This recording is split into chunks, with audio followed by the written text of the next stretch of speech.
Assalamualaikum warahmatullahi wabarakatuh. Selamat pagi teman-teman.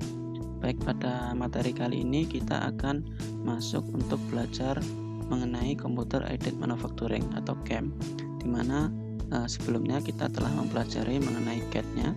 Nah, untuk materi kali ini kita akan masuk untuk belajar mengenai CAM-nya. Nah, untuk materi CAM nanti di dalamnya kita akan belajar mengenai pembuatan strategi toolpath machining ya, untuk membuat model-model terutama yang dikerjakan menggunakan 2D machining. Nah, sebelum kita membuat toolpath-nya, itu ada beberapa hal yang harus kita setup ya. Di antaranya yang pertama adalah model orientation, kemudian yang kedua adalah stock model, kemudian yang ketiga adalah cutting tool. Dimana untuk model orientasi nanti kita harus menyesuaikan model itu sesuai dengan work plan mesin CNC 3 aksis. Kemudian untuk stock model nanti kita akan menentukan raw material seberapa besar kebutuhan raw material yang dibutuhkan sesuai model yang akan kita machining. Dan untuk cutting tool juga sama, kita harus menyediakan atau mengatur jenis-jenis cutting tool dan parameternya sesuai kebutuhan untuk mengerjakan atau machining model yang akan kita machining. Nah, untuk yang pertama itu mengenai model orientation. Jadi di mesin CNC 3 aksis itu untuk bidang kerjanya sebagai berikut ya, contoh di gambar sebelah kiri ini. Jadi untuk aksis X positif itu arahnya ke kanan, kemudian Y positif itu ke sana, ke depan ya, kemudian Z positif ke atas. Nah, kira-kira seperti ini ya bentuknya. Jadi kalau kita punya model seperti ini, untuk orientasi yang paling sesuai itu adalah seperti ini. Jadi arahnya adalah landscape ya, memanjang ke kiri kanan, bukan ke sana ya, bukan portrait tapi landscape ke sana. Kemudian untuk posisinya itu seperti ini ya. Jadi posisi atas itu adalah dimana cutting tool ini sebisa mungkin bisa mengerjakan atau melakukan machining pada seluruh bagian dari model. Nah, kira-kira seperti ini. Nah, lebih detailnya seperti ini ya. Jadi X positif tadi ke kanan ya, negatif itu ke kiri, kemudian Y positif itu ke depan atau menjauhi kita, dan negatif itu sebaliknya. Kemudian untuk Z positif itu ke atas, negatif ke bawah. Nah, untuk posisi originnya atau X0, Y0 dan Z0 itu biasanya umumnya itu tepat di tengah dari modelnya. Nah, ini adalah posisi yang paling gampang untuk melakukan setting origin atau X0, Y0, Z0. Nah, seperti ini biasanya ya. X0 di tengah, Y0 di tengah, kemudian Z0-nya itu di permukaan model. Seperti ini. Jadi nanti misalkan ada model yang kita import ya, itu harus kita sesuaikan orientasinya seperti ini. Kemudian untuk titik origin X0, Y0, Z0-nya juga harus kita atur terlebih dahulu. Nah, kemudian setelah model orientasi ini sudah kita setting ya, langkah selanjutnya adalah yaitu yang kedua, kita harus mengatur atau menentukan besarnya ukuran stok model. Nah, kira-kira seperti ini ya. Jadi kalau misalkan bendanya seperti ini, itu stok modelnya atau raw material itu yang paling cocok adalah bentuknya box ya. Jadi nanti kita harus menyesuaikan juga dengan bentuk model yang akan kita machining. Kalau dia lebih hemat menggunakan silinder ya kita gunakan silinder. Kalau box ya box. Biasanya umumnya itu dua ya jenis raw material itu. Kalau enggak box ya silinder. Nah, kalau model seperti ini itu yang paling cocok adalah bentuknya box. Dan biasanya untuk stok itu umumnya itu dilebihkan ya. Nah, ini untuk kiri kanan itu biasanya 5 mili, atas bawah juga sama 5 mili, dan untuk ketebalannya bagian atas itu 5 mili, sedangkan yang bagian bawah sini itu terserah ya. Ini nanti karena kaitannya dengan proses pencekaman, seberapa besar pencekaman yang kita butuhkan. Kalau 5 mili sekiranya kurang ya bisa kita tambah. Nah, ini untuk ukuran 5 mili ini hanya rekomendasi ya, kalian boleh tentukan. Yang penting nanti ketika kita machining itu tidak kurang, artinya ketika kita machining itu tidak ada bagian yang tidak di machining ya, karena kaitannya dengan misalkan kita beli raw material, ternyata itu raw material itu ketika pemotongannya itu kurang bagus ya, atau kasar bahkan miring seperti ini, nanti takutnya kalau kita tidak lebihkan nanti ketika kita buat model seperti ini tidak cukup, makanya harus diberi clearance atau lebihan ini ya, sebesar 5 mili ya, biasanya cukup 5 mili ya, kiri kanan dan depan belakang sama atas ini juga 5 mili. Nah, seperti ini. Kemudian yang ketiga itu yang kita atur atau kita setup adalah cutting tool yang kita butuhkan.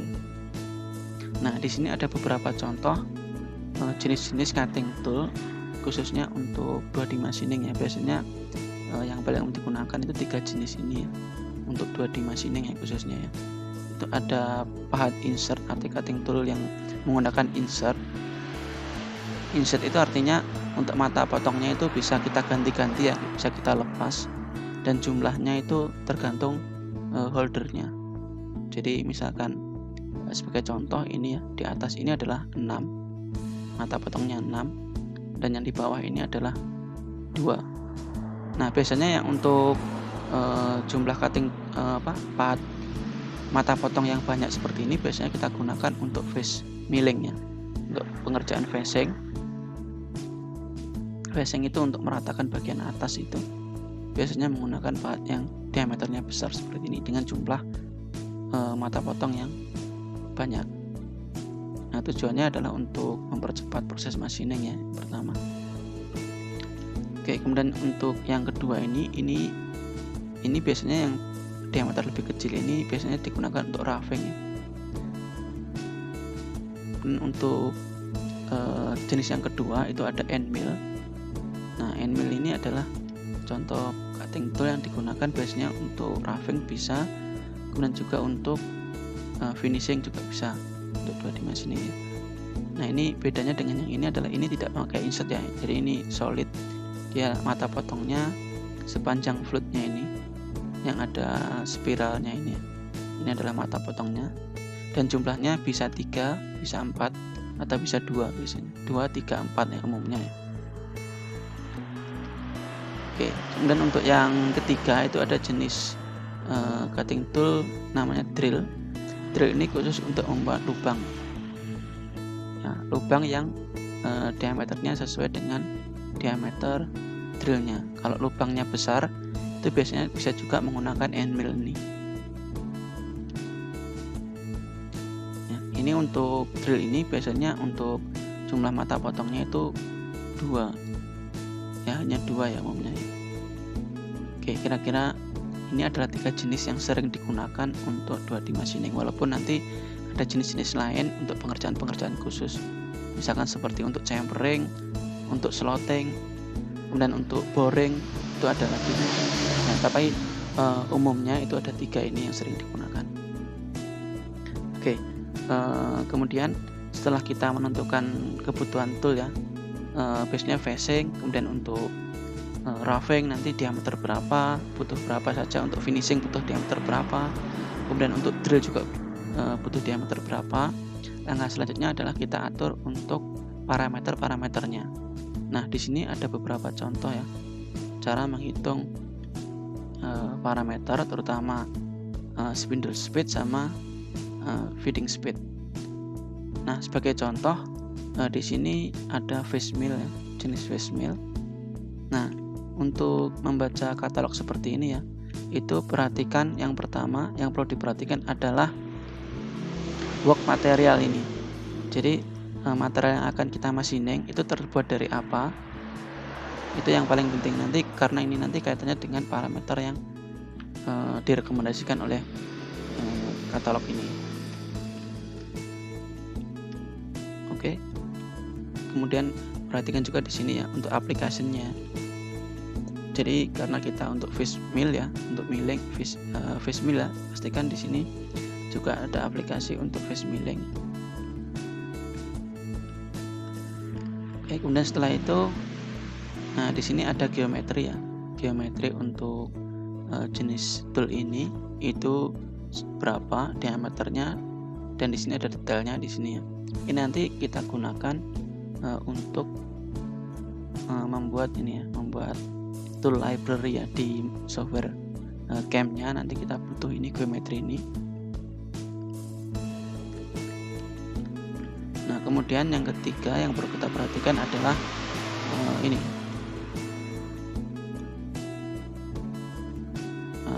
recommended cutting condition ya. Nah, ini di sini ada beberapa ini ya, macam ya, tergantung dari jenis work materialnya. Nah, sebagai contoh kalau kita tadi buat memakai ini ya, tempered steel atau die steel, ini berarti letaknya di sini ya, die steel. Nah, perhatikan di sini. Berarti nanti cutting speed yang kita gunakan adalah di sini. Kemudian untuk feed rate-nya yang kita gunakan adalah di area sini.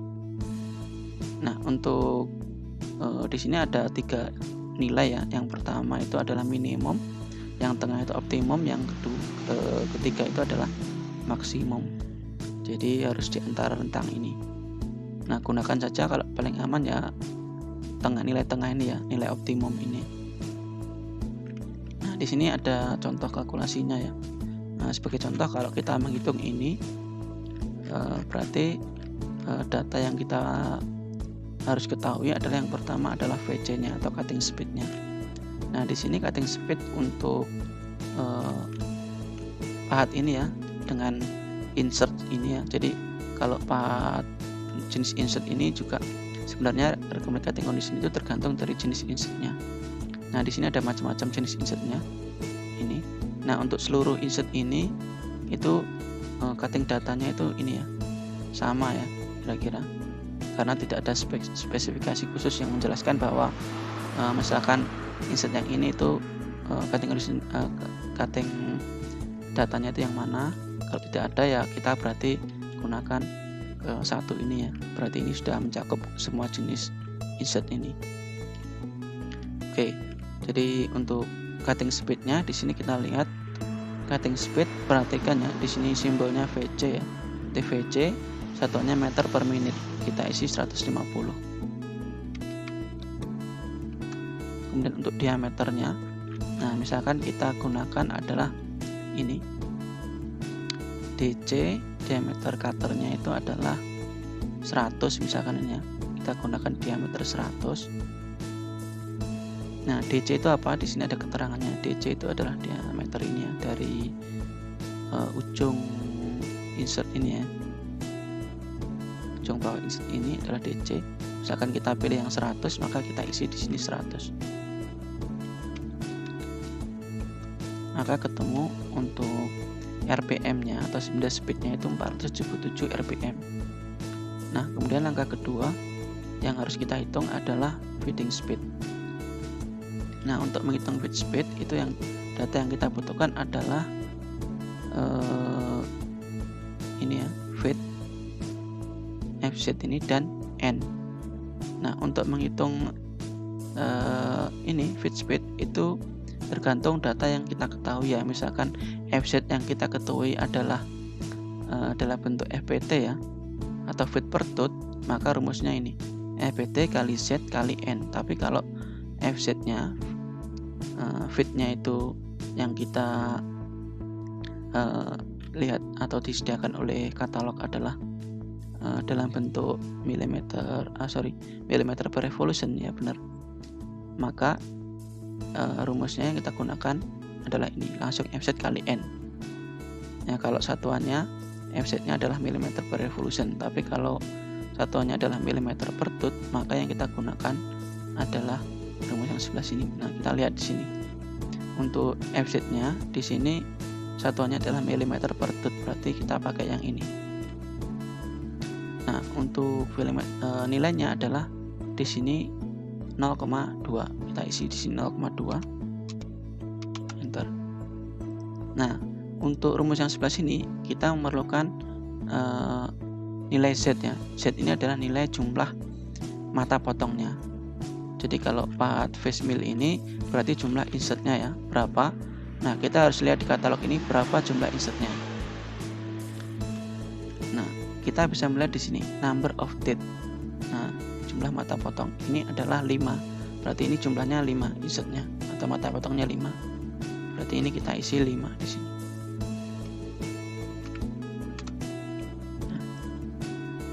Nah, di sini juga ketemu nilainya 477 mm per menitnya.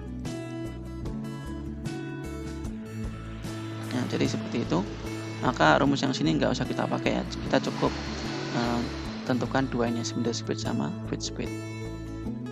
Oke, caranya seperti itu untuk menghitung path jenis insert seperti ini. Oke, dan untuk yang jenis kedua ya, untuk end mill. Nah, contohnya seperti ini ya. Saya menggunakan contoh seperti ini. Misalkan kita proses machining itu adalah medium roughing, maka kita pilih path yang digunakan untuk medium roughing. Nah, berarti yang ini ya. Ini ada banyak ya untuk jenis-jenis prosesnya, heavy roughing dan seterusnya sampai chamfer milling. Nah, misalkan kita gunakan medium roughing ya, kita pilih ini. Nah, untuk geometrinya adalah ini. Ya. Dan di sini ada keterangannya. Keterangan geometrinya di sini, nilai-nilainya. Dan untuk cutting datanya adalah ini. Nah, seperti sebelumnya ya. Yang pertama kita lihat adalah work materialnya. Material yang akan kita kerjakan itu dari kategori yang mana, jenisnya apa. Itu kita lihat di sini ya.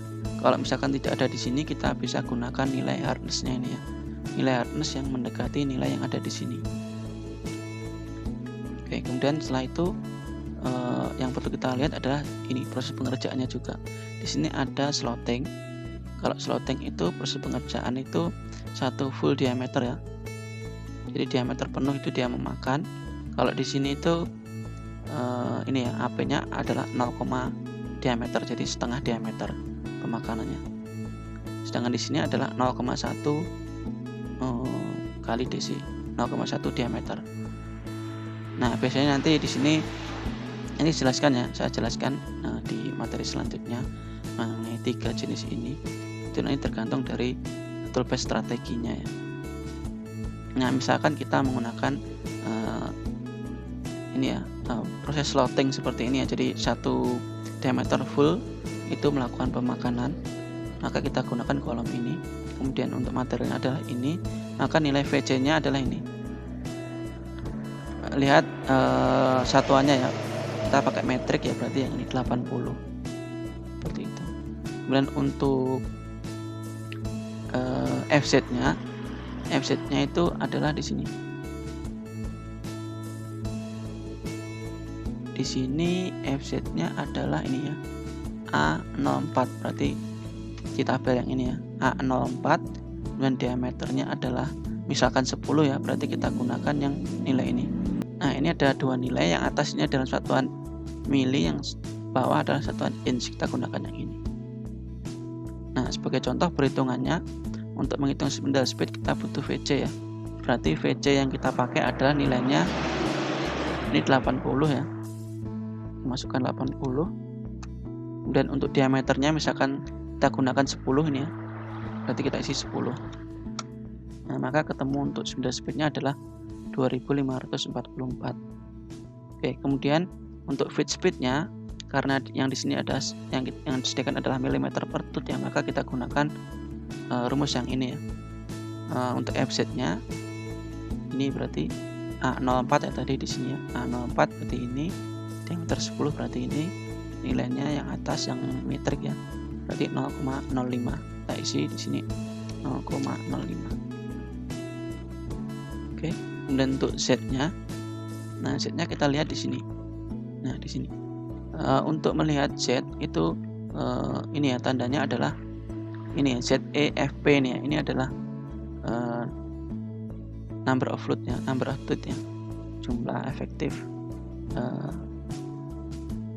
mata potongnya itu adalah 4 di sini ya. keterangannya di sini 4, berarti kita isi 4. Nah, maka di sini ketemu untuk feed speednya adalah 508,8 mm per menit. Oke, jadi seperti itu untuk menghitung spindle speed sama feed speed untuk jenis end mill. Oke, kemudian untuk jenis yang terakhir adalah drill. Oke, ini adalah untuk pahat drill atau cutting drill. Ini untuk materinya seperti ini. Untuk keterangan drillnya ada di bawah ini ya. Nah, kemudian di bawah ini ada cutting data. Nah, seperti biasa untuk membaca cutting data, yang kita lihat adalah log materialnya. Kemudian di sini ini adalah nilai yang atas ini nilai cutting speed ya, dan ini adalah nilai feednya atau offsetnya. Nah, untuk menghitung nilai spindle speed dan feed speed, kita lihat dulu untuk nilai VC nya.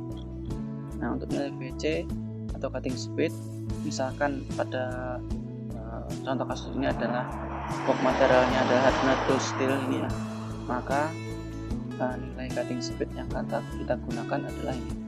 Kita ambil nilai tengahnya aja, adalah 77. Nah, kita isi di sini 77.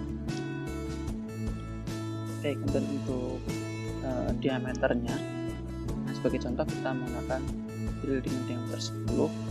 Kaki ini kita isi 10. Oke, jadi ketemu untuk nilai spindle speednya adalah 2448.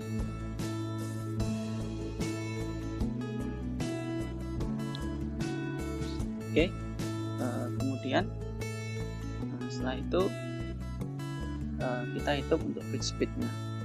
Nah, di offset ini kalau kita lihat di tabel ini ya, yang diketahui adalah satuannya offsetnya adalah milimeter per R. R ini adalah revolution. Maka rumus yang kita gunakan adalah ini. Jadi untuk katalog yang menyediakan nilai offset dengan satuan milimeter per revolution itu biasanya untuk jumlah giginya atau Z-nya itu fix. Jadi kayak di pahat drill ini kan jumlah giginya pasti 2, maka dia langsung menghitungkan. Jadi nilai FPT dikalikan Z itu sudah ketemu nilai milimeter per revolution. Jadi umumnya kalau pahatnya itu fix ya, dengan jumlah gigi yang tetap, itu biasanya yang disediakan adalah nilai milimeter per revolution. Bedanya dengan pahat yang sebelumnya tadi, di mana nilai Z-nya itu bisa berubah-ubah, maka biasanya disediakan adalah nilai FPT atau milimeter per tooth-nya. Jadi yang kita pakai di sini ya, karena di sini satuan milimeter per revolution. Nah, ini dengan material yang ini tadi ya, dengan diameter 10, maka nilainya adalah 0,21. Jadi kita pakai nilai yang ini, milimeter per revolution 0,21. Jadi ketemu untuk feed speednya adalah 512 menit. Oke, jadi kira-kira seperti itu untuk machining setup ya. Yang pertama tadi kita harus atur orientasi model, kemudian stok modelnya harus kita tentukan berapa ukuran raw materialnya, dan terakhir adalah kebutuhan cutting toolnya apa saja. Kemudian untuk parameternya harus kita hitung spindle speed dan feed speednya. Oke, kira-kira itu untuk materi kali ini. Saya akhiri. Wassalamualaikum warahmatullahi wabarakatuh.